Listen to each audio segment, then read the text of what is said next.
Pemirsa, sore hari ini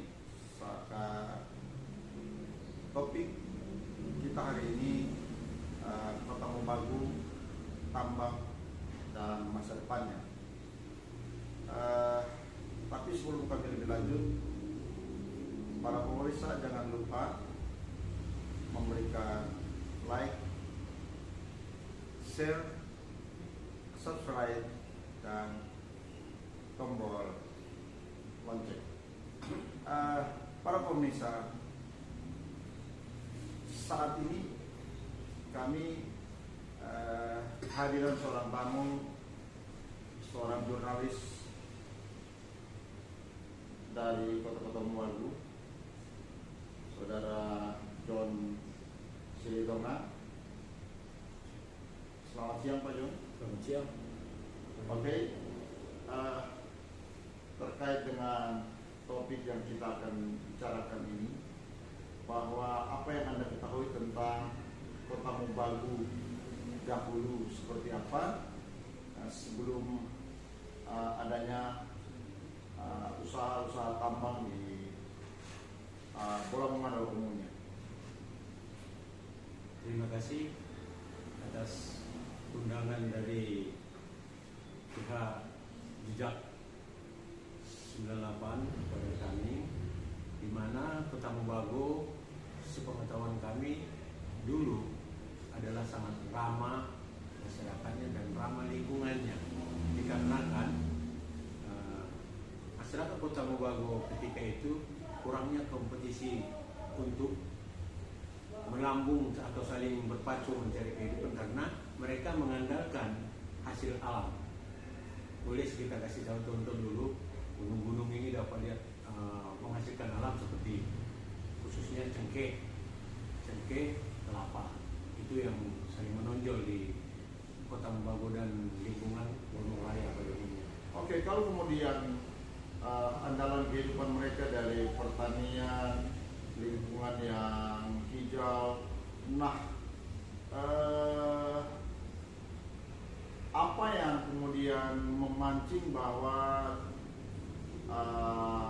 investor itu maupun para pengusaha tambang itu datang dan mengetahui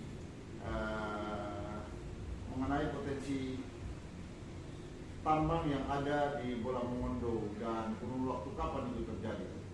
Kurang lebih 10 tahun belakang ini kami memantau bahwa mulai terciumnya oleh para investor maupun cukong-cukong tambang ini dikarenakan awalnya mungkin masyarakat manual mengolah lahannya tersendiri atau lahannya sendiri itu yang tadinya di atas cengkeh, tapi ternyata di bawah itu alam itu menyimpan seperti emas pada khususnya yang diperjuangkan oleh masyarakat, sehingga cukong ini tertarik dan investor-investor dari luar Kota Mobagu, Sulawesi, bahkan dari luar daerah Sulawesi datang. Oke. Ini memang bahwa memang dengan kecanggihan modernisasi teknologi yang tinggi memang sudah mampu mengidentifikasi potensi emas yang ada di tambang di Kota Mobagu dan Bola Mongondo umumnya. Nah, kemudian itu maraknya investor dan para pengusaha tambang maupun baik legal maupun ilegal itu masuk. Bagaimana Anda melihat fenomena ini bisa terjadi di Bola Mongondo? Dalam hal ini sudah tidak rahasia publik lagi di masyarakat Bola Mongondo yang tadinya mereka ramah karena belum ada campur tangan investor untuk mengolah tambang ini, sehingga turut campur tangan investor maupun cukong ini yang secara legal maupun tidak ilegal itu datang untuk menguasai, bahkan ingin mengelola alam masyarakat yang ada di Kota Mobagu ini, seperti khususnya emas yang memang luar biasa kadar di sini, bahkan sampai 98%. Oke, seperti apa kejadiannya di lapangan yang Anda pantau? seperti yang sudah kita ketahui, yang baru-baru ini ada kasus pembunuhan, yaitu di BDR, yaitu perusahaan tambang itu. Nah, baru seperti dibakar. Oke, siapa yang bermain di situ yang Anda lihat? Kalau ini bukan cuma penglihatan saya, tapi ini tidak rahasia publik lagi. Bahkan para mafia tambang serta mafia tanah ada ikut campur tangan sehingga kekacauan ini terjadi. Oke, lantas sikap Pemda maupun aparat melihat kekacauan yang ada, seperti ada masyarakat yang dituduh mencuri, dituduh merusak hutan dan kemudian dipenjarakan. Ternyata ujung-ujungnya mereka hanya menginginkan tanah dari masyarakat sendiri. Apa yang Anda lihat tindakan-tindakan aparat maupun Pemda terkait dengan kondisi ini yang terjadi? Kalau hemat penglihatan kita, bahwa masyarakat ini kasihan. Kalau menurut kami ini jurnalis-jurnalis yang sering memuat, bahkan prihatin terhadap masyarakat yang terzolimi akibat mafia-mafia tambang dan mafia tanah ini.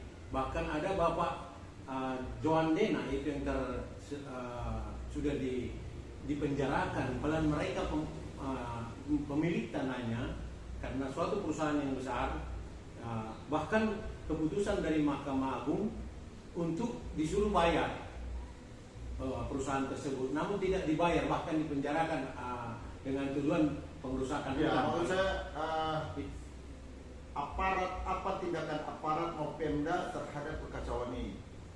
Sepertinya ya, kita tidak menuduh, diduga mereka seperti pandang sebelah mata persoalan gejolak yang ada di tengah masyarakat. Artinya aparat maupun Pemda ikut bermain di sini. Kemungkinan seperti itu.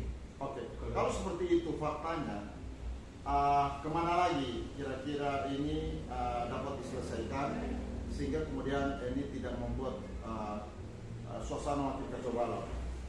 Kalau menurut yang kami dapat informasi, ini harus ada campur tangan pemerintah pusat, bahkan para penegak-penegak hukum yang dari pusat diharapkan untuk menindaki para cukong maupun mafia tanah serta mafia tambang ini.